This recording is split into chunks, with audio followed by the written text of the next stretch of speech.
Você acredita que tem lembrança que a gente carrega até o último suspiro? Pois eu tenho.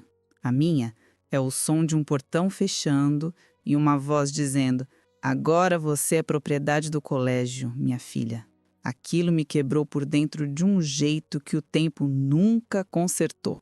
Faz 60 e tantos anos e ainda assim às vezes acordo suando, achando que tô lá dentro, ajoelhada no chão frio, rezando para um Deus que fingia estar surdo. Meu nome é Maria das Dores Almeida, mas naquele tempo todo mundo me chamava de Mariazinha.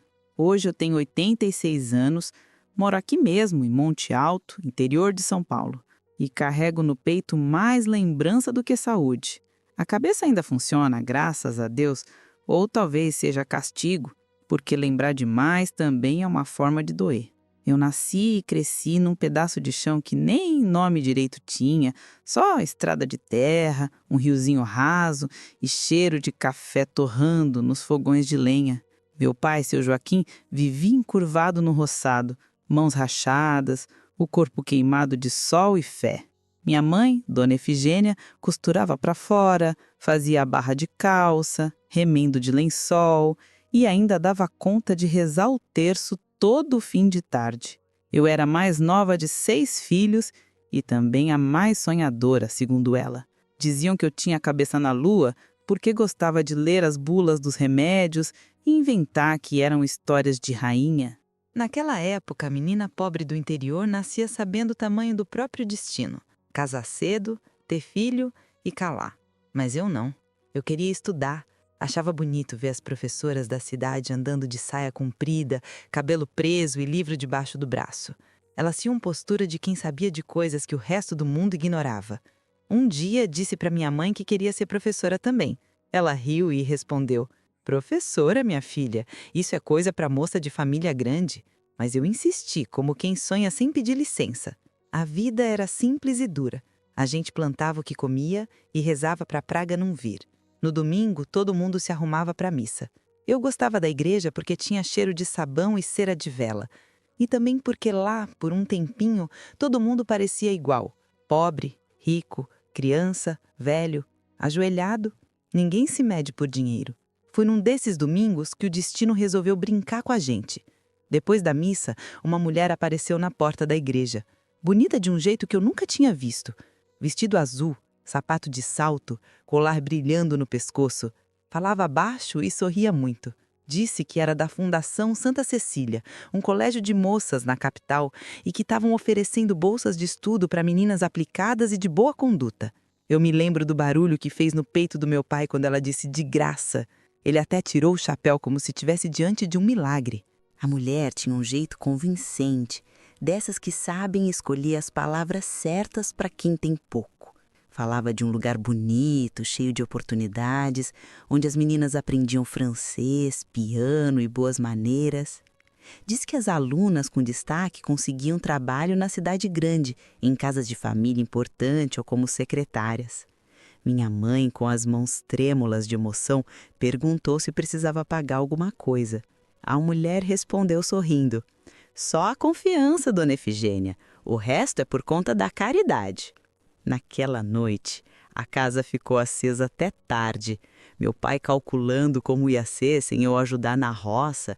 Minha mãe costurando um vestido novo com os retalhos que tinha guardado há anos. Ela dizia que filha estudada é orgulho de mãe. E eu, deitada na cama de tábuas, olhava para o teto e imaginava prédios altos e livros, gente falando difícil. Parecia que a vida finalmente ia mudar. Uns dias depois, a tal mulher voltou, agora com 2 homens de terno e um monte de papel debaixo do braço. Disse que precisava da assinatura do responsável legal. Meu pai, meio desconfiado, perguntou o que estava escrito. Ela respondeu que era só autorização de viagem e estadia. Mas quando ele hesitou, um dos homens falou: "O senhor quer o bem da sua filha, não quer? Isso aqui é o futuro." E o futuro, naquela época, era a palavra que deixava qualquer pobre desarmado. Meu pai assinou. Eu me lembro da caneta tremendo na mão dele. A mulher sorriu, recolheu o papel e me entregou uma pequena cruz dourada com as iniciais do colégio. Disse: "Agora você é uma das nossas meninas de ouro." Na hora, eu quase chorei de alegria. Menina de ouro soava bonito, parecia nome de novela de rádio. Mal sabia eu o peso que essa expressão ia carregar depois. Passamos o resto da semana arrumando minhas coisas. Não tinha muito o que levar. Um vestido azul que minha mãe reformou, um caderno novo, o terço dela e uma foto da família que meu irmão tirou com uma máquina emprestada. O trem passaria em Jaboticabal e de lá o caminhão da instituição levaria as alunas para a capital. Eu ia com mais 3 meninas da região, todas felizes, todas acreditando que o mundo ia começar dali para frente. Na véspera da viagem, minha mãe me acordou antes do sol nascer. Sentamos na beira da cama e ela penteou meu cabelo devagar, do jeitinho que fazia quando eu era pequena. Diz que quando eu sentisse saudade, era para segurar o terço e rezar. E se tiver medo, fala com Nossa Senhora. Ela sempre escuta as meninas boas. Eu balancei a cabeça sem saber o que responder. Tinha medo, mas achava que era só nervosismo. Meu pai me levou até o ponto de partida com o chapéu na mão. O sol mal tinha saído e o chão ainda estava úmido de orvalho. Quando o caminhão chegou, a mulher do colégio desceu primeiro, impecável, com o mesmo sorriso. Cumprimentou todos os pais e mandou a gente subir. Meu pai me abraçou forte, daqueles abraços que apertam mais o coração do que o corpo. Senti o cheiro de suor e terra dele e quis guardar para sempre. Estuda, minha filha. Mostra para esse povo que pobre também tem cabeça boa. E eu prometi. Prometi como quem acredita de verdade que a vida é justa. Subi do caminhão com o coração batendo no pescoço. Olhei para trás e vi minha mãe chorando baixinho, enxugando as lágrimas com o avental. A mulher elegante colocou a mão no meu ombro e disse: "Sorria, menina. Sua nova vida começa agora." O motor ligou, a poeira subiu e a estrada se abriu na frente feito promessa. Eu olhava pela janelinha e via os campos ficando pequenos, a casa sumindo, meu pai virando um pontinho de chapéu no meio da plantação. A vida que eu conhecia ficou para trás. Dentro do caminhão, as outras meninas cochichavam empolgadas, falando das roupas novas que iam ganhar, das aulas de piano, das cartas que iam mandar para os pais. Eu também sorria, mas sentia um peso estranho, um aperto que não sabia explicar. Talvez fosse só saudade, talvez fosse aviso. E foi assim que eu deixei minha terra, com um vestido simples, um caderno vazio e o terço da minha mãe no bolso. Era pouco para uma vida nova, mas o suficiente para acreditar que o mundo, enfim, ia ser bom comigo. A viagem foi longa, mais do que eu podia imaginar. O caminhão balançava tanto que a gente parecia um monte de batata dentro de saco. A mulher elegante, que agora eu sabia que se chamava Madre Clarice, ia sentada na frente, de costas retas e olhar de quem mandava no mundo. Nós, as meninas, íamos atrás, espremidas, com cheiro de poeira e sonho misturado. A estrada parecia não acabar nunca. O sol batia no rosto e queimava, mas ninguém reclamava. Todas estavam ocupadas demais imaginando o colégio, os quartos, os cadernos, as aulas. No caminho, passamos por cidades que eu nunca tinha ouvido falar. O barulho dos carros, das buzinas, o tamanho dos prédios, tudo era grande demais. Eu me sentia pequena, como se tivesse saído de um desenho e caído num filme. A cada parada, uma das meninas perguntava quanto faltava. A madre respondia sempre o mesmo: "Estamos chegando ao lugar onde meninas se transformam em damas de Deus." Soava bonito e perigoso, de algum jeito. Quando o caminhão parou, já era fim de tarde. O céu estava pintado de um laranja triste. Foi a primeira vez que vi o portão de ferro, alto, pesado, com as iniciais do colégio em letras douradas. Colégio Santa Cecília, Fundação das Meninas de Ouro. O nome reluzia sob o sol e por um instante me deu orgulho de estar ali. Mas o orgulho durou pouco. Assim que descemos, 2 homens vestidos de preto empurraram o portão e ele se fechou atrás da gente com um estalo que me gelou o sangue. O som era igual a uma sentença. O pátio era limpo demais. O chão brilhava. As janelas tinham cortinas brancas que tremulavam com o vento. Tudo parecia bonito, mas sem vida. Nenhum riso, nenhuma voz. Só o canto de uns pássaros lá longe e o barulho do ferro ainda vibrando no ouvido. Uma mulher apareceu logo, de hábito preto e rosto sério. Os olhos dela eram pequenos e duros, daqueles que enxergam até o que a gente não quer mostrar. Ela mandou a gente formar fila e disse: "Sejam bem-vindas ao lar da pureza.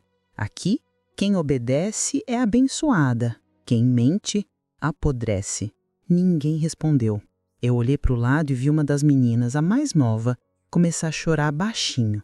A freira se aproximou, passou a mão no cabelo dela e disse num tom calmo demais: "Lágrima é sinal de fraqueza. E fraqueza, minha filha, o senhor não tolera."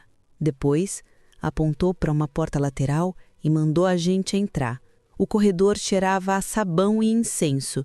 À medida que andávamos, o som dos nossos passos ecoava nas paredes lisas.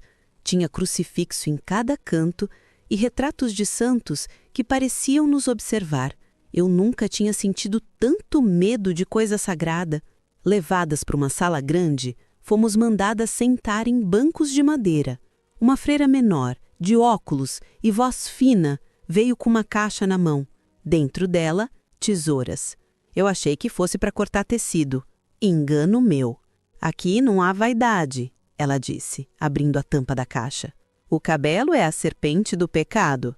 Uma por uma, ela foi chamando as meninas e cortando os cabelos rente, deixando o chão coberto de fios. O som das tesouras era o som da vergonha. Quando chegou minha vez, segurei o terço que minha mãe me deu e pedi para Nossa Senhora me dar força. A freira puxou meu cabelo e disse: "Quem veio do barro precisa lembrar de onde veio." Quando terminou, botou o terço na palma da minha mão e sussurrou: "Guarde isso, mas não mostra a ninguém. Aqui, a fé é propriedade da casa." As meninas choravam baixinho.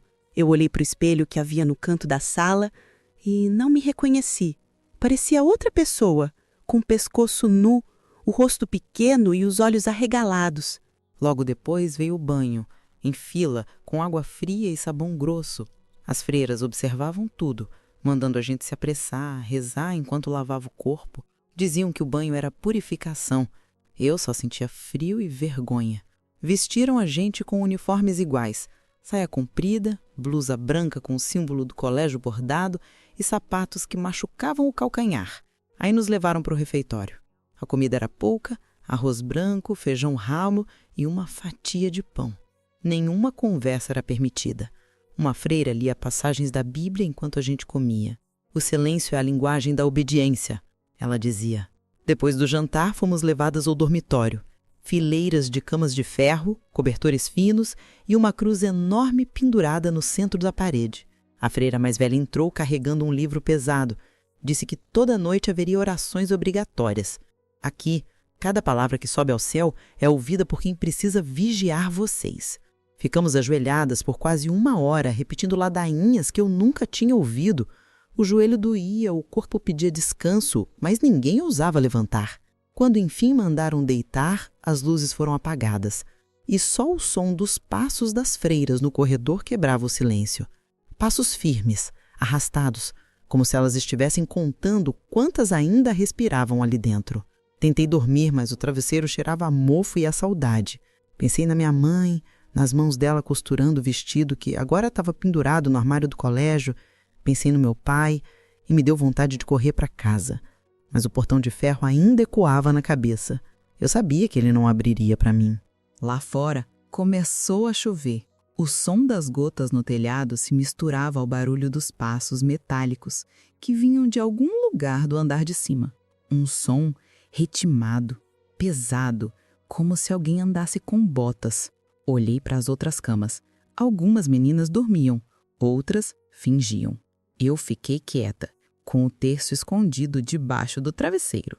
Quando o sino tocou para apagar as luzes de vez, uma voz ecoou pelo corredor, vinda de um alto-falante preso na parede. "Aqui, Deus vê tudo." E eu Encolhida na cama, sem entender se aquilo era promessa ou ameaça, fechei os olhos e rezei baixinho para que ele me visse de verdade. E se você chegou até aqui, não se esqueça de se inscrever no canal, deixar o seu like e de me dizer de onde é que você está me ouvindo. No primeiro dia de aula, eu acordei com o som de um sino seco, estalando no corredor. Eram 5 da manhã. O quarto ainda cheirava a mofo e a cabelo cortado. Ninguém falava. A gente se levantava quase por instinto, como se o medo fosse quem empurrava as pernas para fora da cama. As freiras vinham uma a uma, vistoriando as camas, passando o dedo no lençol, no chão, nos armários. Uma delas encontrou um botão solto no uniforme de uma menina nova e disse com a voz fina: "Desleixo é primo do pecado?" A menina tentou se explicar, mas foi mandada ajoelhar no milho no canto do dormitório. A primeira punição do dia, antes do café. Assim era ali. Tudo tinha regra. E cada regra vinha com castigo esperando na esquina. A aula começava com oração. Não uma oração qualquer. Era quase um juramento. A freira mestra fazia a gente repetir frases como: obediência à luz, dúvida é treva. A mulher pura é aquela que cala e serve. A honra está na postura. Depois disso não vinha português, nem matemática, nem geografia. O que chamavam de ensino era outra coisa. As primeiras lições foram sobre como se sentar com elegância, como cruzar as pernas sem parecer vulgar, como manter o olhar abaixado na presença de superiores. Tinha aula de postura com livros na cabeça, de dicção para falar baixo, com delicadeza. Até os sorrisos tinham hora certa. Rir sem controle é coisa de moça perdida, dizia a Madre Clarice. Depois vieram as aulas de canto, canções suaves, religiosas, cheias de palavras bonitas. A melodia era doce, mas a letra enfiava a culpa pela boca da gente. Uma delas dizia: meu corpo é do alto, minha alma do Senhor. Silêncio é minha veste, obediência é meu sabor. Até hoje lembro desse trecho como uma farpa enfiada no ouvido. Na terceira semana, nos levaram para uma sala que chamavam de apresentação. Era um cômodo amplo com cortinas pesadas e um espelho gigante na parede. Ali, a freira chamada Irmã Judite nos ensinava como agradar os visitantes. Essa era a palavra que usavam, agradar. Quando um benfeitor chega, vocês devem baixar a cabeça, sorrir e agradecer. Ele está aqui por caridade, é como um anjo doador, disse ela. Nessa hora, uma das meninas, chamada Teresa, perguntou se a gente ia cantar para eles. A freira se aproximou e respondeu com um tapa no rosto dela. Perguntar é desrespeito. Aqui vocês ouvem e fazem. Teresa ficou com o rosto marcado o resto do dia. Ninguém falou com ela, nem as outras meninas. Era a regra não se aproximar de quem estava em momento de correção. Aquilo me doía mais do que o tapa, a solidão que vinha depois do erro. As cartas que a gente escrevia para os pais só podiam ser entregues depois de passarem pelas mãos da diretora. Ela lia tudo, cruzava palavras com caneta vermelha, cortava frases. Uma vez escrevi que sentia saudade da comida da minha mãe. A carta voltou com um risco grosso e um bilhete. Anote ingratidão é veneno, reescreva com louvor. Mandei uma nova dizendo que o feijão era delicioso e que eu estava aprendendo francês. Eu mal sabia dizer bonjour, mas aprendi que mentir era menos doloroso que ajoelhar no milho por 3 horas. Meu pai escreveu de volta dizendo que sentia orgulho, que eu era a luz da casa. Eu chorei a carta inteira, mas escondido, em silêncio. Chorar era proibido. Menina que chora demais é chamada para orientação especial. E ninguém volta igual da tal orientação. Com o tempo, as aulas viraram uma rotina sem sentido. A gente andava em fila, com os olhos baixos, a voz presa, o pensamento fugindo sempre que podia. A irmã Judite dizia que moça direita não questiona. Quem pergunta, peca. Quem pensa demais se perde. Era essa a filosofia da casa. Tinha dias que eu olhava pela janela da sala de canto e via o jardim lá fora. As flores todas simétricas, aparadas, como se tivessem medo de crescer torto. Ali tudo era podado: cabelo, pensamento, sonho. Um dia, durante a hora do descanso, uma menina chamada Dalva disse que queria voltar para casa. Falou baixinho, enquanto limpava o chão com um pano grosso. A freira ouviu. No mesmo instante, chamou Dalva e a levou pela porta dos fundos. A gente nunca mais viu ela. Disseram que a menina estava doente e foi levada para o retiro. Mas ninguém acreditava. Todo mundo sabia que ali doença era desculpa. Sumir era castigo. E esquecer era obrigação. Depois disso, ficou claro. Ali dentro, querer sair era crime. Pensar em casa era desvio. Falar demais era pecado. A gente só era livre nos sonhos. E até eles começavam a doer. Comecei a entender que aquele colégio era um teatro. Um palco montado com disciplina, silêncio e cruzes nas paredes. A gente era o elenco, ensaiado, podado, moldado. E a plateia? Bem, essa só aparecia à noite.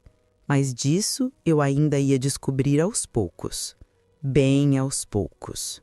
A primeira vez que ouvi falar nos tais benfeitores foi numa quarta-feira seca, daquelas que o sol parece queimar a alma.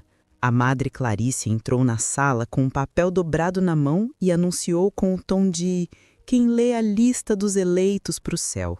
Hoje, as alunas Maria das Dores, Helenice e Jerusa participarão do jantar beneficente dos nossos mantenedores. Se apresentem na sala de preparação às 18 em ponto, sem atraso.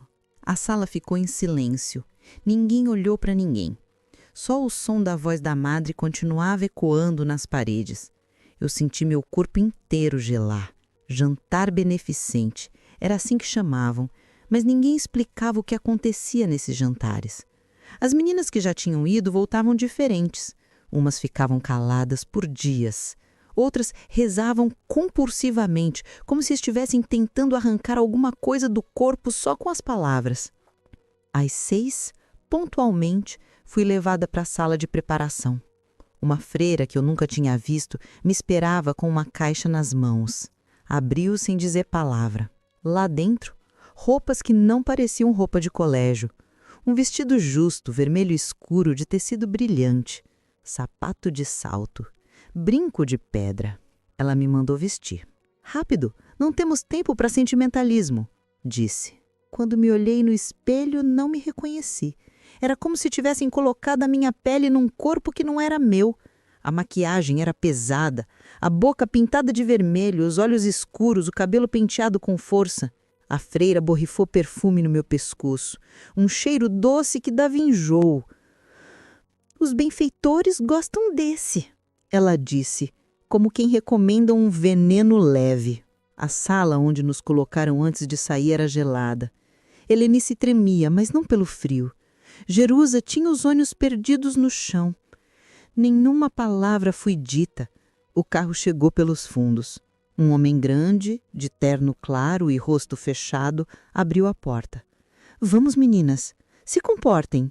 Durante o caminho, tentei imaginar que tipo de jantar era aquele. Me apeguei na ideia de que seria como nos livros, com velas e música, que era apenas um evento de caridade, como diziam.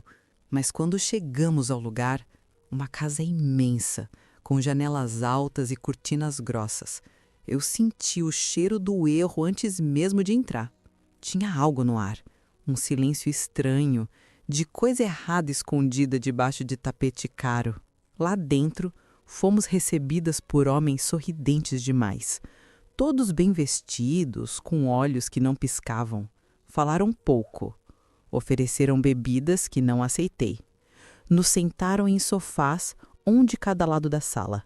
A freira que veio conosco ficou de pé no canto, com o terço na mão, olhando tudo sem expressão, como se aquilo fosse missa. Um dos homens se aproximou de mim. Você é a Mariazinha, a menina do interior? Que gracinha! Sorri por obrigação. Não respondi. a boca seca, as mãos suando dentro do colo. Ele tocou meu rosto com o dorso dos dedos. O anel dele era frio e pesado. Está nervosa? Fique tranquila. Vamos conversar. Só conversar. Mas os olhos dele não diziam conversa. Diziam posse. Depois daquilo, tudo fica embaçado. Eu só lembro do som do relógio de parede. Tic-tac, tic-tac. Do gosto do batom se misturando com o enjoo. Do aperto no braço. Do cheiro de perfume barato invadindo o nariz. E de um pensamento martelando. É isso que eles chamam de benção. Quando voltamos, já era madrugada. O carro entrou novamente pelos fundos. As luzes do colégio estavam apagadas. Só uma freira nos esperava com uma lanterna. Ninguém falou nada. Jerusa vomitou antes de entrar no dormitório. Helenice andava como se os ossos tivessem se soltado. Eu fui direto para minha cama, sem tirar o vestido. O salto na mão, o rosto suado, a maquiagem borrada. Sentei e fiquei olhando o terço escondido debaixo do travesseiro. Quis rezar, mas não consegui. Era como se as palavras tivessem medo de sair.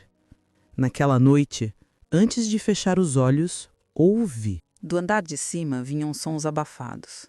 Primeiro passos, depois um choro, depois o som de uma porta batendo. As freiras andavam de um lado para o outro. A madrugada parecia não acabar. E foi ali mesmo, sentada naquela cama dura, vestida com a roupa que escolheram para mim, com a maquiagem que não pedi, que eu entendi. As bênçãos daquele lugar tinham um cheiro de perfume barato e um gosto que não saía da garganta. Na última semana do mês, o clima no colégio mudava. Era como se alguém abrisse as janelas por dentro. A tensão baixava, os castigos diminuíam, as freiras sorriam mais, ou fingiam melhor. As roupas eram trocadas por uniformes novos, os cabelos penteados com cuidado, a comida temperada de um jeito que não se via nos outros dias. Até as orações ganhavam um tom mais suave. A visita dos pais era anunciada com antecedência, mas só para algumas. Nem todas tinham autorização de receber a família. Só as que se comportavam como filhas da casa. O restante ficava trancada no dormitório, em silêncio, ouvindo o som do riso das outras vindo do pátio. A primeira vez que vi meus pais depois de entrar naquele colégio foi num domingo nublado. Madrugamos em jejum para ensaiar a recepção. Uma freira chamada Irmã Beatriz passou a manhã treinando o que devíamos dizer. Agradeçam, sorrindo. Digam que estão aprendendo muito, que estão felizes, que o colégio é uma bênção. E se eles perguntarem sobre as aulas? Digam que estão tendo aulas de francês, latim, piano e religião. Repitam isso até decorar. A comida foi preparada pelas meninas da cozinha. Arroz soltinho, carne assada, pão fresco, doce de leite. Tinha até suco de laranja. Tudo colocado numa mesa longa, sob a parreira do pátio central, que só era aberta nesses dias. A diretora, Madre Clarice, apareceu com um vestido claro e perfume discreto. Usava um terço dourado pendurado no pescoço e um sorriso calculado. Hoje é dia de mostrar gratidão. Não me decepcionem, ela disse. Ficamos perfiladas, como soldados em desfile. Quando os portões se abriram, as famílias entraram uma a uma, com passos tímidos, olhos curiosos e esperança brilhando. Meu pai usava a camisa que a minha mãe costurou para ele no ano anterior, engomada, limpa. A mão dele tremia ao segurar o boné. Minha mãe veio com um vestido florido, simples, e os olhos marejados de saudade. Mariazinha, minha filha! A voz dela saiu apertada. Eu sorri largo. Abracei os dois com força, mas segurei o corpo para não tremer. Tô tão feliz aqui, mãe. É tudo lindo. Tô aprendendo tanta coisa. Eles sorriram também. Acreditaram, ou quiseram acreditar. Meu pai passou a mão no meu rosto, como fazia quando eu era pequena. Você tá mais moça, mais firme. Tá se alimentando bem? Tô sim, pai. Tem feijão todo dia, pão, leite, fruta? Mentira. Mas era mentira que doía menos que a verdade. A Madre Clarice veio até nós com ares de anfitriã. Senhor Joaquim, Dona Efigênia, é um prazer tê-los aqui. Maria das Dores é uma das meninas mais debicadas que temos. Uma verdadeira joia do interior. Minha mãe se inchou de orgulho. Ela sempre foi estudiosa, desde pequena. Está se destacando em canto, comportamento e catecismo. Uma moça obediente. Ela entregou ao meu pai um envelope com a carta que ela mesma escreveu e assinou com a minha letra. Dizia que eu estava entre as 3 melhores da turma, que tinha aptidão para música sacra e comportamento exemplar. Meu pai leu em voz baixa, os olhos se enchendo d'água. Minha filha, eu nunca pensei que a gente pudesse ter orgulho assim. O nó que subiu na minha garganta só não me engasgou porque eu engoli seco.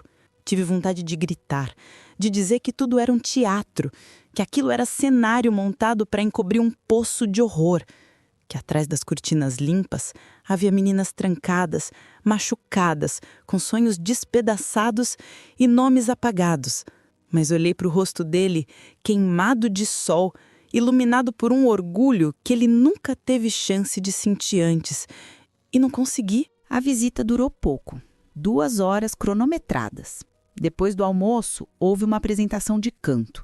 As meninas escolhidas, entre elas eu, cantaram um hino religioso sobre fé, obediência e pureza. Os pais aplaudiram, choraram. A madre andava entre eles como se fosse uma santa. No fim, os pais foram levados ao portão principal. As freiras agradeceram a visita e entregaram pacotes com doces, feitos pelas alunas, que na verdade vinham prontos da cozinha da cidade. Meu pai me abraçou uma última vez. Continue assim, minha filha. Deus está vendo tudo. Dei um beijo na testa dele e sorri de novo. Tô indo pra frente, pai. Mentira. Eu estava afundando. Mas como dizer isso sem quebrar ele também? Quando os portões se fecharam, o sorriso da Madre Clarice apagou. A irmã Beatriz nos mandou voltar ao refeitório para limpar tudo. As visitas já foram. Agora voltamos ao trabalho. E foi como se tudo tivesse sido um sonho breve, encenado para manter viva a mentira. No fim da noite, já no dormitório, sentei na cama com o envelope da carta falsa nas mãos. Pensei no meu pai chorando de orgulho. Pensei na minha mãe sorrindo aliviada. Pensei em como a gente aprende a mentir por amor.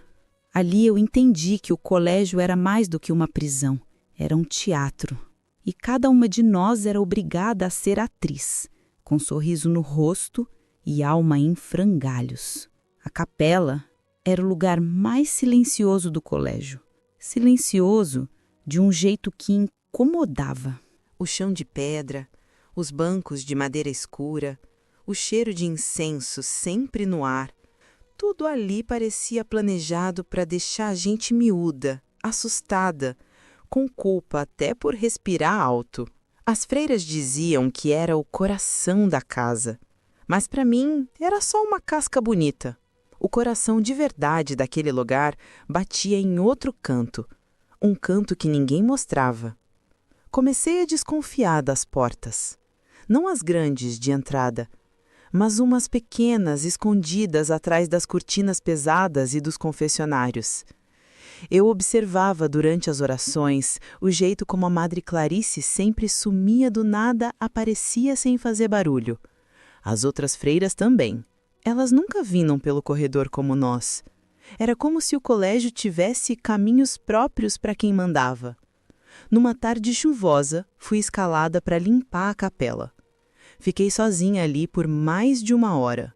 Enquanto esfregava os bancos com um pano úmido, a água pingando lá fora, o silêncio denso, resolvi testar uma das cortinas laterais. Puxei devagar e atrás dela havia uma pequena porta de madeira com um trinco velho, trancado com um pino por dentro. Olhei para os lados, segurei o medo e empurrei. O barulho foi seco. A porta rangeu e atrás dela um corredor estreito. Entrei.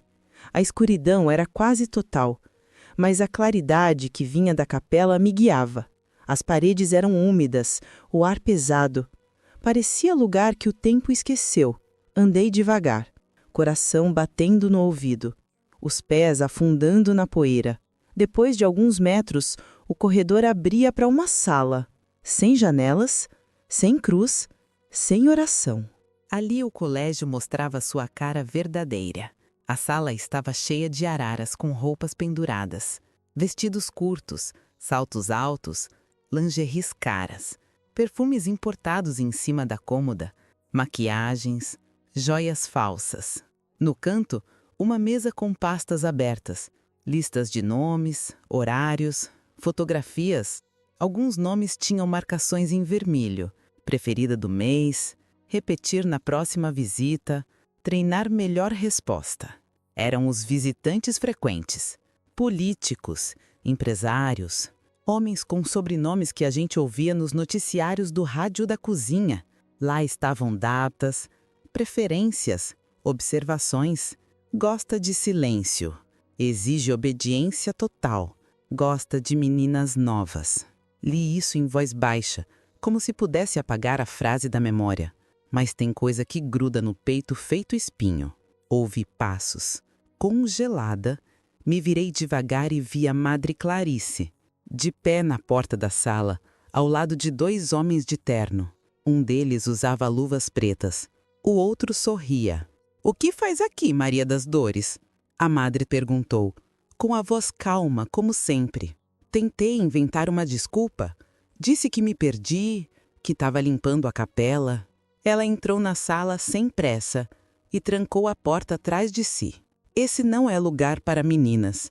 Aqui, quem entra sem ser chamada, desaparece. O homem de luvas deu 2 passos na minha direção.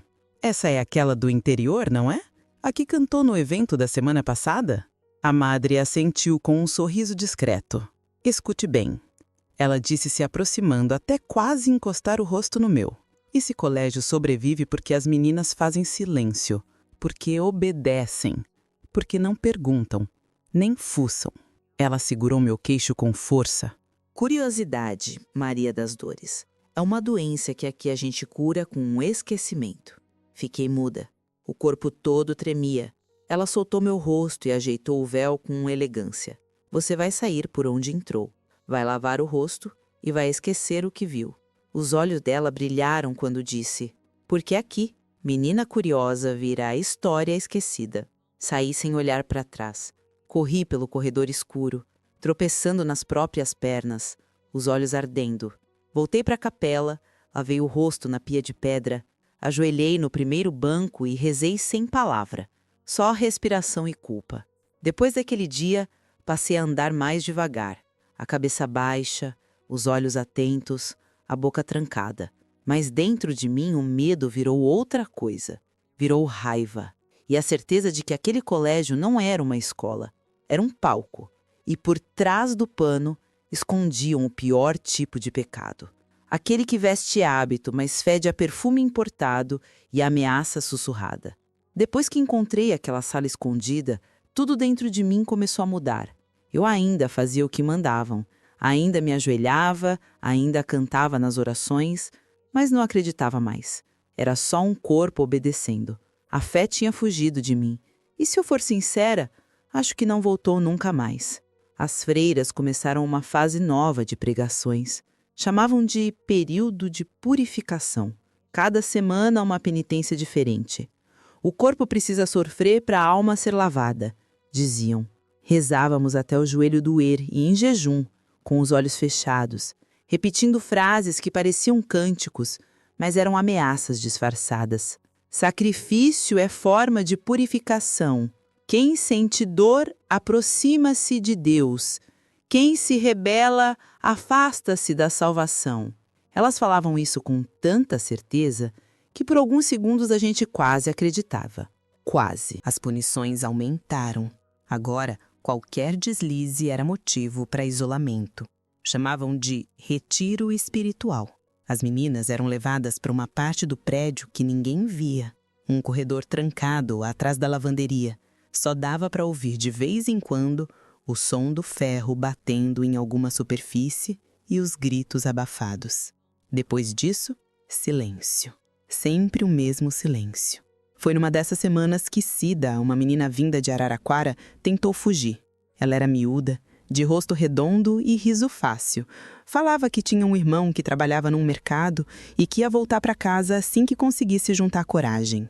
Naquela noite, o plano dela era simples: se esconder no caminhão de entrega de mantimentos que chegava toda quinta.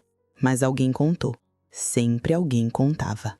A freira, que fazia a ronda noturna, entrou no dormitório com o terço na mão e o rosto em fúria. Quem pensa em desobediência, pensa em condenação, disse. Cida tentou correr. Não chegou nem até a porta. 2 freiras seguraram ela pelos braços e arrastaram para o corredor. O som dos passos desapareceu junto com ela. No dia seguinte, a cama dela já estava vazia e arrumada, como se nunca tivesse existido. A Madre Clarice entrou no refeitório e avisou com a voz calma. A menina Cida foi retirada para o retiro espiritual. Rezem por ela. Rezar por ela. Aquelas palavras martelavam na minha cabeça. Rezar por quem? Para onde ela foi? Ninguém perguntava. A gente só fingia que acreditava. Fingir era mais seguro. Mas naquele dia, durante a oração da tarde, eu percebi que algo em mim tinha quebrado de vez. Enquanto as outras murmuravam as rezas, eu olhava para o crucifixo na parede e sentia um vazio enorme. Aquele Cristo pregado ali não me dizia nada. Era só madeira pintada. Se ele existia mesmo, devia ter abandonado aquele lugar há muito tempo. Comecei a reparar nas freiras, no olhar delas. Não era olhar de quem acredita em Deus. Era olhar de quem acredita no poder que tem sobre o medo. Um tipo de fé mais perigoso que qualquer heresia. Numa noite, não consegui dormir. Fiquei sentada na cama, olhando as sombras do teto. Do outro lado do quarto, uma menina que eu ainda não conhecia direito, Lúcia, o nome dela, me olhava também. Tinha um rosto sério, os olhos fundos de quem já viu coisa demais. Ela esperou o corredor silenciar e sussurrou. Você acha que Deus mora aqui, Mariazinha? Fiquei muda. Ela respondeu por mim. Ele não mora, não. Aqui é casa de outro. Fiquei olhando para ela, tentando entender. Outro quem? Aquele que veste santo para enganar tolo. Essas palavras ficaram grudadas na minha cabeça. Nos dias seguintes, procurei Lúcia nos intervalos. A gente começou a trocar pequenas conversas escondidas.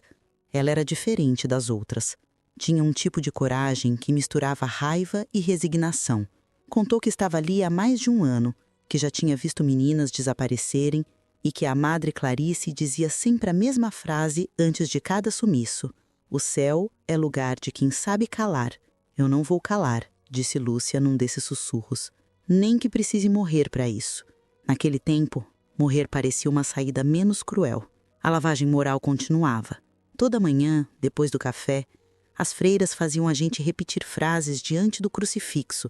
Coisas como, meu corpo pertence à fé, minha voz é da obediência, meu destino é servir. Repetíamos até as palavras perderem sentido, até virarem ruído. Uma tarde, durante uma dessas sessões, uma menina desmaiou. A Madre Clarice mandou jogarem água fria nela e continuarem. O corpo é fraco, mas a alma precisa ser forte, disse. Quando a menina levantou, tremendo, com o vestido grudado na pele molhada, eu percebi que o colégio era uma máquina. Uma engrenagem que moía a gente até sobrar só silêncio. Comecei a esconder pedaços de mim. Um sorriso aqui, um pensamento ali. Era a única forma de continuar viva sem enlouquecer. Às vezes, quando as freiras falavam de sacrifício e pureza, eu olhava para as janelas e imaginava o mundo lá fora. As pessoas andando nas ruas, os cachorros latindo, o cheiro de pão saindo das padarias. Tudo tão simples, tão longe. Numa dessas noites, deitei e fiquei ouvindo o barulho do vento batendo nas grades. Fechei os lábios e murmurei a frase de Lúcia, como uma oração nova. Deus não mora aqui. E pela primeira vez, desde que entrei naquele colégio, senti um tipo estranho de alívio. Talvez por entender que a culpa não era minha. Talvez por perceber que se ele não morava ali, o inferno também podia ter endereço. O aviso veio num sábado de manhã.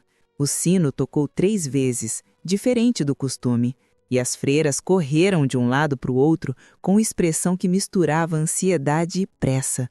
Era o sinal de que os benfeitores viriam naquela noite. As meninas mais novas ainda não entendiam direito o que significava.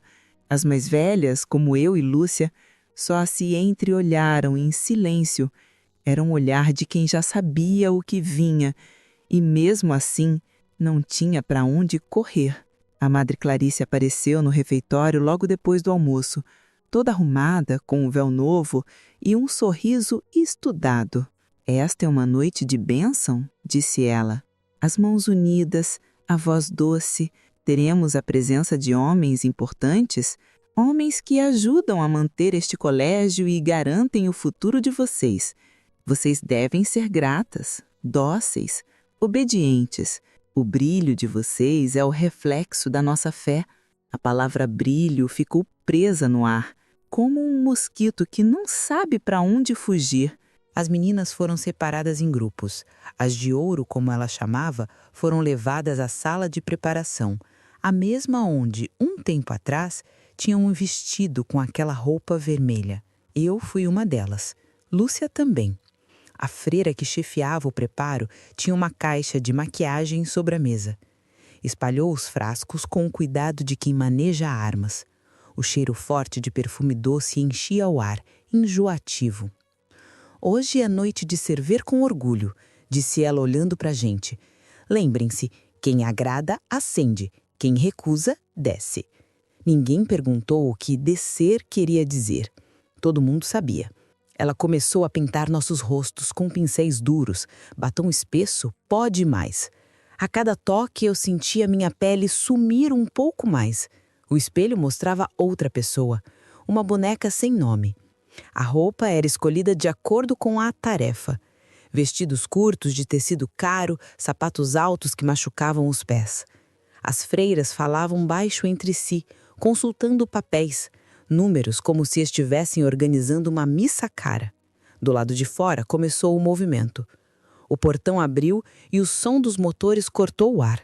Carros pretos, compridos, estacionando um atrás do outro. Homens desciam devagar, ajeitando o paletó, conversando com riso abafado. Um deles tirou o chapéu para a Madre Clarice, que o cumprimentou com um beijo no rosto, como se fosse parente próximo. «Sejam bem-vindos ao lar das nossas joias», disse ela. As luzes da capela foram apagadas. Só as lâmpadas do corredor central ficaram acesas, lançando um brilho amarelado nas paredes. Fomos levadas em fila. As freiras pareciam satisfeitas, quase orgulhosas.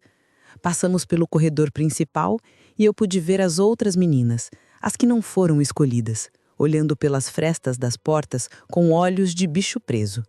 Na metade do caminho, Lúcia me segurou o braço e disse: «Eu não vou», disse baixinho, «eu juro que não vou». Apertei a mão dela, tentando passar força que eu mesma não tinha. «Fica calma, espera passar a noite. A gente dá um jeito». Ela me olhou com um desespero que não se explica em palavra. Nos separaram na entrada do salão. Eu fui levada para uma sala pequena, iluminada demais, com cheiro de álcool e perfume. Na parede, um crucifixo dourado pendurado, olhando para baixo. O homem que entrou usava terno claro, cabelo engomado, anel grosso no dedo. Sorriu. «Então é você a menina do canto bonito?» Assenti, sem voz. Ele se aproximou. O resto da noite eu prefiro deixar guardado na parte do cérebro onde o tempo não chega. Quando voltei para o dormitório, o corpo pesava. O vestido sujo, o batom borrado, o coração em pedaços. Deitei na cama e fiquei olhando o teto. As freiras passavam pelos corredores com lamparinas, vigiando. Ouvi alguém vomitando na pia do banheiro, outra chorando baixo, mas ninguém falava. Lúcia não voltou. Esperei até o amanhecer. A cada barulho, achava que era ela entrando, mas a cama dela ficou vazia. Na manhã seguinte, perguntei à irmã Beatriz onde Lúcia estava. Ela respondeu sem levantar os olhos do livro. Foi chamada para retiro. Está se purificando. Purificando. Essa era a palavra que elas usavam para enterrar gente viva. Mais tarde, durante o café, a Madre Clarice apareceu no refeitório com um terço nas mãos. O rosto sereno, o mesmo sorriso manso. «Minhas filhas, agradeçam ao Senhor por mais uma noite de glória!» As freiras começaram a rezar. A diretora fechou os olhos, a voz doce, o tom suave. «As meninas de ouro brilharam esta noite!» E sorriu. Sorriu como quem acabara de ganhar uma guerra santa. Enquanto isso, o gosto amargo do batom ainda me queimava a boca. E eu sabia, ali, naquele instante, que nenhuma de nós tinha mais salvação. Eu conhecia a Dona Carmen de vista. Andava sempre com a cabeça baixa, o pano de chão nos ombros, os joelhos castigados pelo cimento. Era a mais velha entre as mulheres que limpavam os corredores e a única que parecia evitar os olhos das freiras. As outras serventes eram mudas ou caladas demais, mas Dona Carmen tinha uma tristeza viva no rosto, daquelas que só quem já foi menina naquele mesmo inferno o carregava. Na noite seguinte, àquela visita dos homens de terno, eu estava na lavanderia, ajudando com os lençóis. Castigo por não sorrir o suficiente, como disse a Madre Clarice. O cheiro de sabão queimava o nariz. Estava quente, abafado, um silêncio sufocante. Foi quando ela se aproximou, devagar, como quem não quer ser notada. Você é a menina Maria das Dores, não é? Assenti, meio assustada. Eu sei quem você é. Falaram que você canta bonito, que agrada bem. Não entendi se aquilo era deboche ou dor, mas ela me olhava diferente, sem desprezo, sem julgamento, só sabedora demais. Tinha nos olhos um tipo de raiva calada. Pegou um lençol e começou a torcer com força, como se estivesse espremendo um passado que não sai fácil. Depois de um tempo falou: "Eu estive onde você está." "Como assim? Eu fui aluna aqui em 1949. Tinha 12, tinha menos do que devia para entender o que me fizeram." Eu parei. O coração congelou. "Não. Sim, menina. Fui uma das primeiras meninas de ouro dessa casa. Quando ainda não tinha nome bonito. Quando ainda não tinha hino nem missa. Era só um casarão com paredes brancas e homens fedendo a fumo e pecado." Sentamos atrás da pilha de panos. Ela puxou o banquinho, olhou ao redor e continuou em sussurro. Quando eu fugi, 2 anos depois, fui até a delegacia. Entrei suja, com roupa rasgada e contei tudo, tudo. Sabe o que fizeram? Acreditaram? Ela soltou um riso amargo. Riram. Riram, Mariazinha. Um deles perguntou se eu não estava com saudade da escola das moças espertas. Outro me chamou de ingrata. Me mandaram de volta para minha mãe, que estava doente e sem força nem para entender o que era verdade. Fiquei em silêncio, a boca seca. Anos depois, voltei aqui. Bati na porta e pedi trabalho. Disseram que se eu limpasse bem, podia pagar meus pecados. Achei que era castigo. Hoje sei que fiquei porque tinha medo de viver lá fora. E mais medo ainda de esquecer o que vi. Os olhos dela marejaram, mas ela segurou. Eu assisti essas paredes engolirem muita menina. Vi sorriso sendo esmagado com um salto. Vi fé virar pretexto para monstruosidade. E vi freira ajoelhando para orar depois de entregar menina na mão de político. Ela me encarou. "Você tá perto de virar pó, Mariazinha, como todas as outras. Mas tem um caminho." "Qual?" "Silêncio e paciência." Ela olhou para a porta e baixou a voz. "Eu sei por onde fugir, mas não é fácil. Vai precisar de calma, de coragem e de aceitar que talvez nunca veja justiça, só liberdade." "Por que agora?" perguntei. "Por que me ajudar agora?" Ela suspirou. "Porque vi no seu rosto mesmo que vi no meu, lá atrás. Raiva e vontade de sair andando, nem que seja rastejando. Depois de Lúcia, eu entendi que se eu não fizesse nada, ia morrer aqui dentro com o mesmo peso nas costas." O nome de Lúcia me acertou como uma pancada. Dona Carmen tocou no meu braço. "Vamos esperar o momento certo. No dia da colheita, os caminhões entram cedo e saem direto para a estrada. Tem um buraco na cerca atrás do galpão velho. Mas você não vai sozinha. Vai com outra. Escolha bem." "Por quê?" Porque se uma cai, a outra corre. E se a outra fala, as duas viram notícia apagada. Ela se levantou, pegou o balde e voltou para o corredor como se nada tivesse acontecido. Mas ali, naquele instante, com o corpo suado e a alma em capos, eu senti, pela primeira vez em muito tempo, esperança. Não era aquela esperança boba de reza e promessa. Era esperança suja, escondida, esperança com medo, esperança de gente que sobrevive. Naquela noite, deitei com um lenço que Dona Carmen me deu escondido dentro do travesseiro. E enquanto as freiras rezavam alto no corredor, com as vozes doces e as mãos fingindo santidade, eu fechei os olhos e pensei: se o inferno tem saída, ela começa num buraco de cerca e termina num mundo onde ninguém me chama de joia para depois me enterrar viva. As semanas seguintes foram um arrasto de medo e disfarce. Dona Carmen fingia que nada acontecia, mas toda noite deixava um recado novo escondido entre os lençóis. Um mapa rabiscado, um horário, um sinal. Eu lia rápido e queimava o papel na lamparina antes que alguém visse. Durante o dia, ela me ensinava o que fazer, em sussurros curtos enquanto torcíamos os panos ou varríamos o corredor. A lavanderia é o coração da casa, menina. É por onde entra tudo que eles fingem não ver. Comida, roupa, pecado. É por lá que vocês vão sair. Vocês. Ela falava no plural, mesmo sem saber quem seria a outra. No começo, pensei que eu fosse sozinha. Mas destino às vezes tem jeito de ironia. Foi numa noite chuvosa que Lúcia voltou. Entrou no dormitório com a roupa rasgada, o rosto machucado e o olhar apagado. As freiras a empurraram para dentro como quem devolve mercadoria quebrada. Rezem por ela. Está voltando do retiro, disse uma delas. Ninguém perguntou nada. A gente só ouviu o barulho da porta trancando. Lúcia sentou na cama e ficou ali muda, o corpo tremendo. Me aproximei devagar. Ela me olhou e bastou. Aquele olhar dizia mais do que qualquer confissão. Eu sabia. Ela sabia. Nos dias seguintes, ela não falava quase nada, mas ficava perto de mim, ajudando nas tarefas. As freiras fingiam que ela não existia. Era como se o castigo tivesse apagado o nome dela. Até que uma tarde, na hora da limpeza da capela, ela se ajoelhou ao meu lado e sussurrou: "Me leva contigo." Eu não perguntei como ela sabia do plano. Nem Dona Carmen estranhou quando contei. Apenas cruzou os braços e respondeu: 3 é mais difícil que 2, mas às vezes é isso que Deus faz para testar a coragem da gente. Nosso plano era simples. Simples o bastante para parecer possível.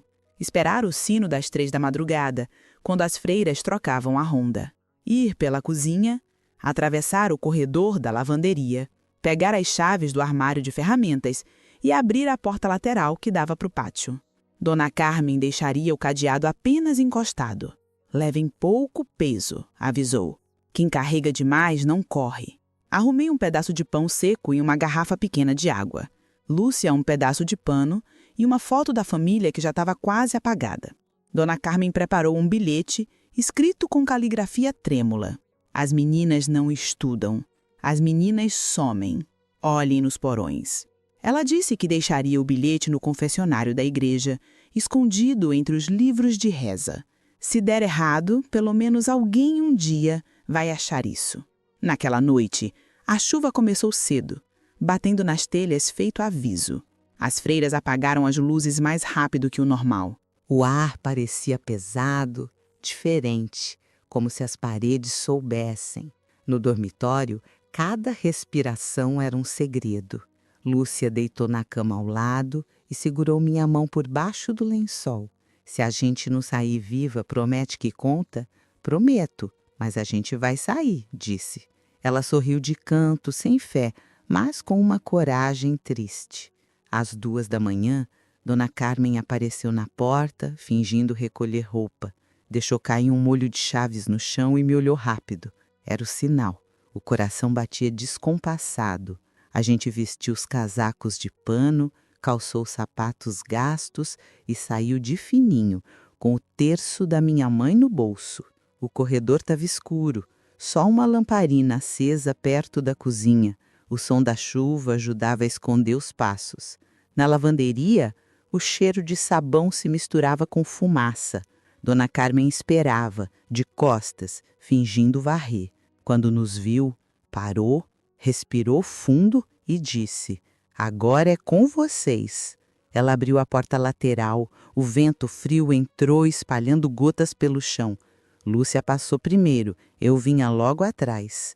Mas antes de sair olhei para ela. "E a senhora?"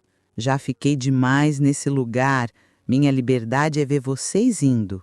Foi a última vez que vi o rosto dela inteiro, a chuva molhando o cabelo grisalho, o olhar firme, o corpo pequeno diante do portão enorme.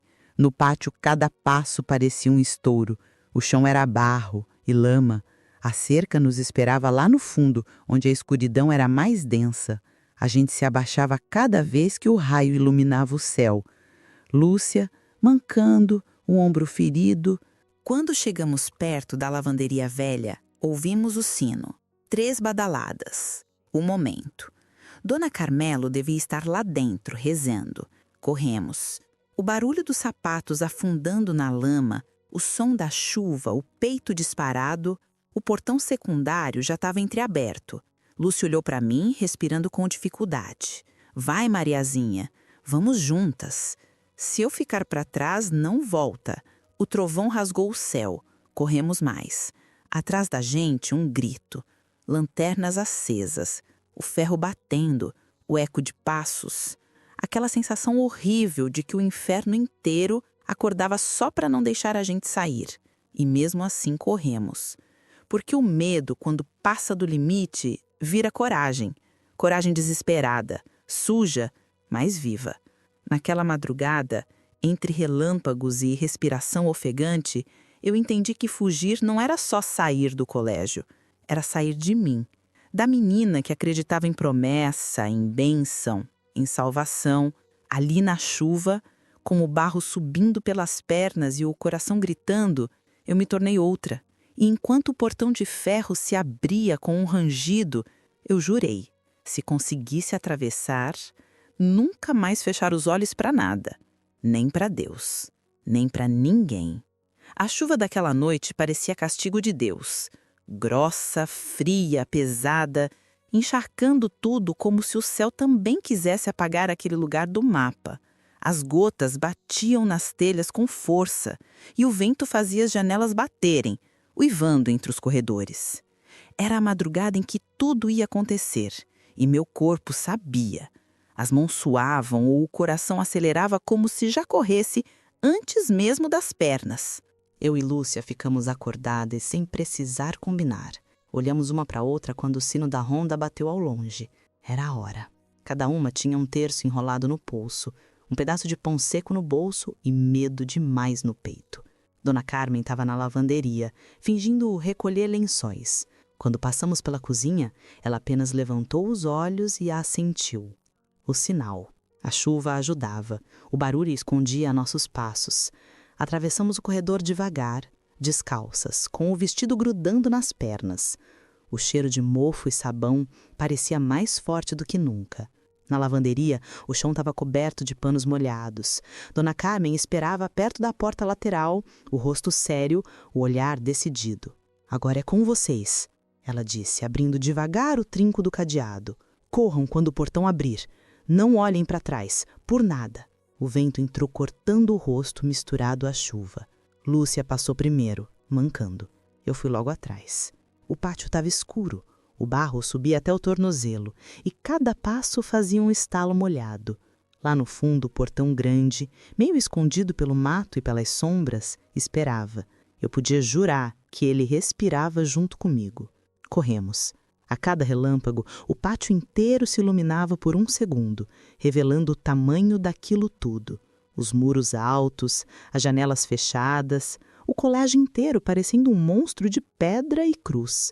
A chuva caía mais forte e o som dela era o único que existia até o sino tocar. O som foi diferente. Não era o sino da troca de turno, era o sino de alarme, o de caça. 3 badaladas rápidas cortando o ar. Logo em seguida, as vozes. Gritos, portas batendo, lanternas acendendo. Corram! Gritou Dona Carmen lá de trás. Não parem! A gente corria ao máximo que dava.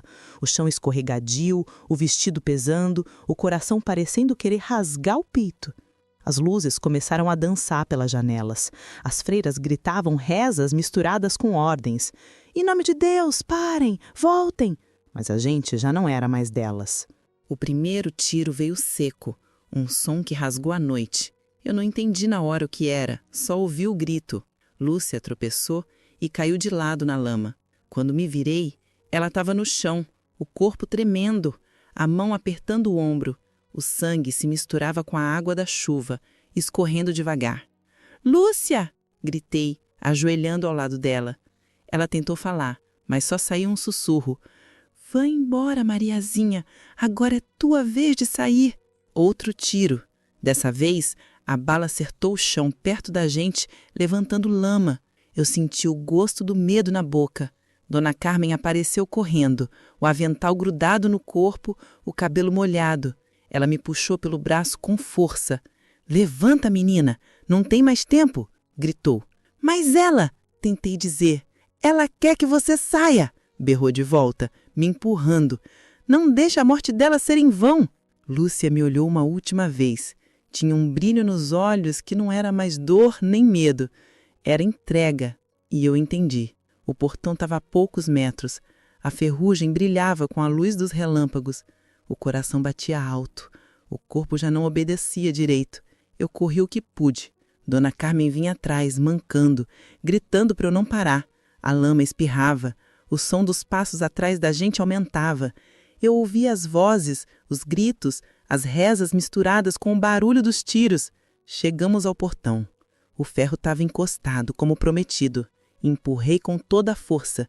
O vento frio me atingiu em cheio, trazendo o cheiro da estrada molhada e de mato. Por um segundo, achei que o portão não fosse abrir, mas ele gemeu, devagar, e começou a se mover, o som dos gonzos rangendo como grito de animal. "Vai, Mariazinha", disse Dona Carmen, empurrando minhas costas. "E a senhora?" Ela balançou a cabeça. "Já vivi o suficiente. A minha saída é ver você indo." Outro tiro. Dessa vez, o som pareceu mais perto. Eu não olhei para trás, só corri. Cruzei o portão tropeçando, caí de joelhos na lama do outro lado, as mãos afundando na terra fria. Atrás de mim, o portão bateu com um estrondo que ecoou pela noite. Por um instante, tudo ficou em silêncio. Nenhum grito, nenhum tiro. Só o barulho da chuva e o meu coração descompassado. Respirei fundo, tentando acreditar que era verdade. Eu estava do lado de fora. Olhei para trás uma última vez. Através das grades, só vi sombras e luzes dançando. Nenhum sinal de Lúcia, nenhum som de Dona Carmen. O ferro fechado atrás de mim parecia o suspiro final do próprio inferno. Ali, ajoelhada na lama, tremendo, com o terço da minha mãe entre os dedos, entendi que a liberdade também podia doer. Mas era uma dor limpa, uma dor viva. O portão tinha se aberto e fechado atrás de mim, como se o inferno tivesse engolido o resto. E pela primeira vez, eu senti o gosto da chuva como bênção. Quando entrei no vilarejo, com o vestido rasgado e o rosto encardido de lama e lágrima seca, ninguém me reconheceu de primeira, nem minha mãe. Ela estava na varanda, costurando perto da porta, como fazia desde sempre. E quando me viu parada no portão, levantou devagar, com a agulha ainda entre os dedos, como se estivesse vendo uma assombração. "Mãe, sou eu", disse, com a voz fraca. Ela deixou a agulha cair, pôs a mão na boca e correu. Me abraçou com o corpo todo, o cheiro do pano, da comida do almoço ainda no avental, os soluços atravessando o peito dela como se quisessem sair todos de uma vez. "Meu Deus do céu, Mariazinha, minha filha, é você? Mas como?" Meu pai chegou logo depois, com o chapéu na mão e os olhos esbugalhados. Parou a uns 3 passos, me olhando da cabeça aos pés. "O que aconteceu? Onde é que tu estava, menina?" Entrei em casa e desabei. Sentei na cadeira da cozinha e comecei a contar.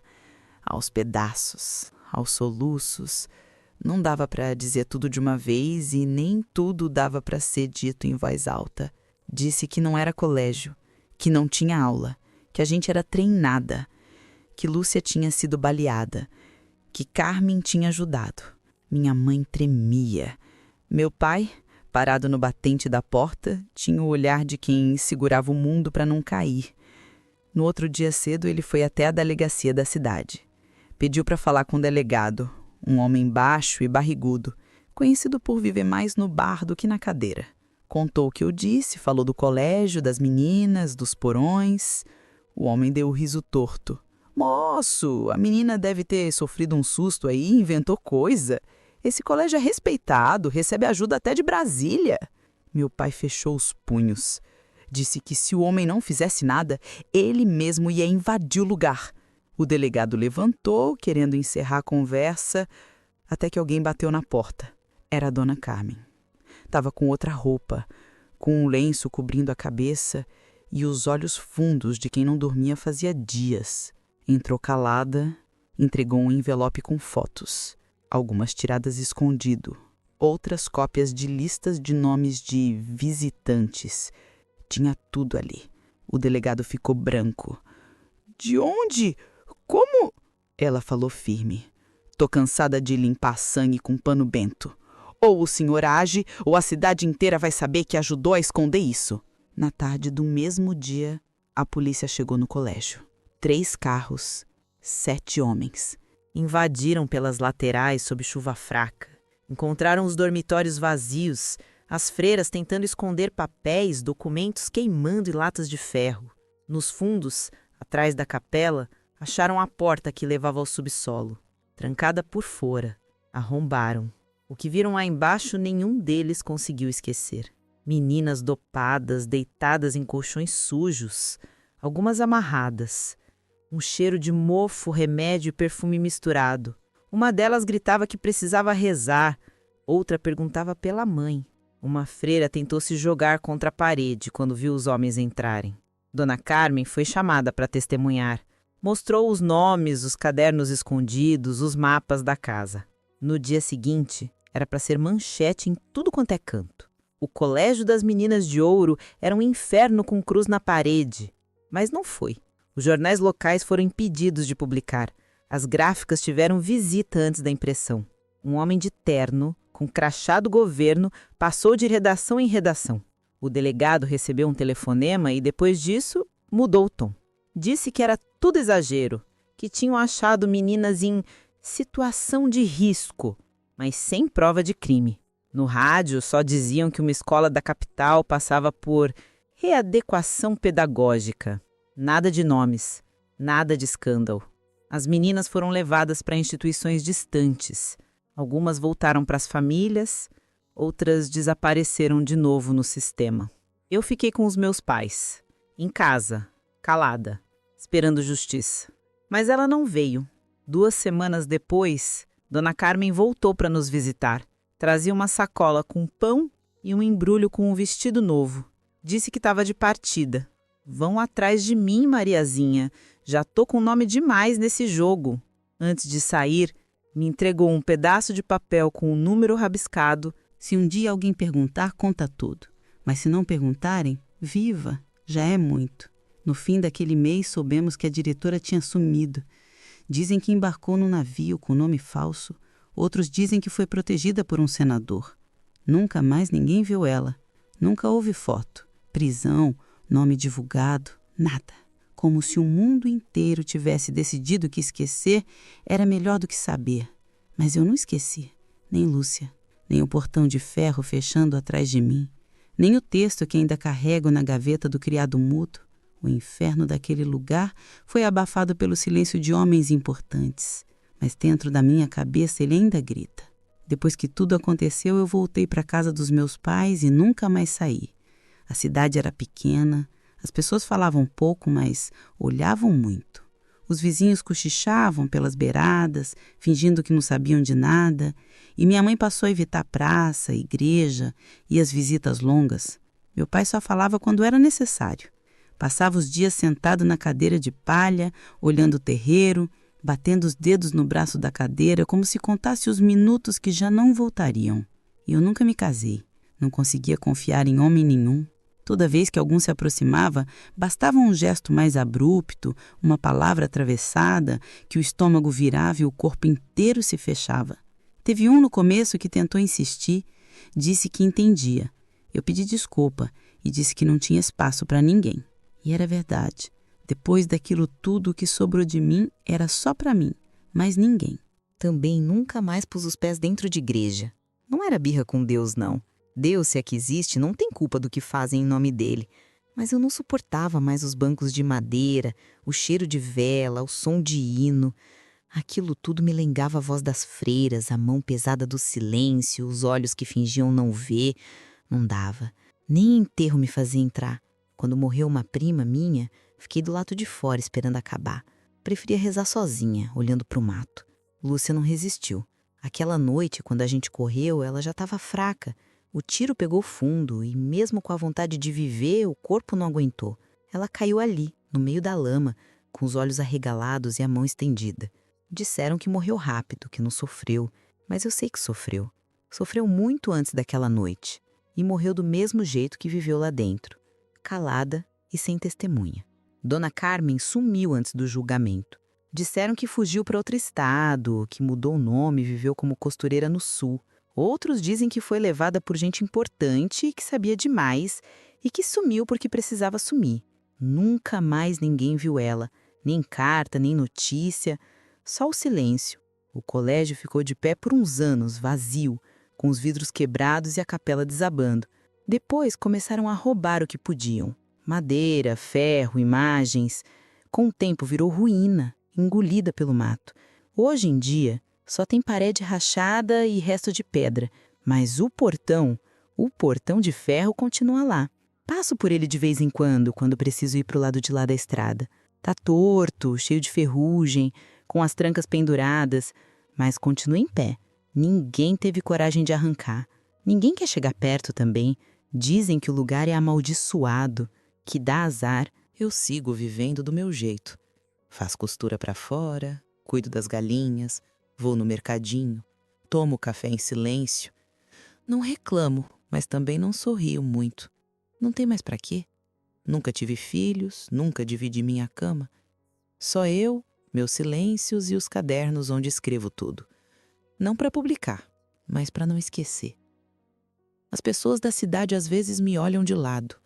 Algumas fingem que não sabem, outras fingem que esqueceram. E eu deixo. Melhor assim. Melhor para todo mundo. Mas eu não esqueci. Nunca esqueci. Cada quarto, cada nome, cada oração torta, tudo ainda mora aqui. Quando a noite vem e o vento bate mais forte, parece que volta tudo. Às vezes, sentada na rede, ouço um barulho que não é vento nem bicho. É o ferro. O portão. O portão ainda existe. Fechado. Mas às vezes, quando o vento bate, eu juro que escuto ele ranger, como se o passado pedisse para ser lembrado. E se você gostou desse relato, não se esqueça de se inscrever no canal, deixar o seu like e de me dizer de onde é que você está me ouvindo.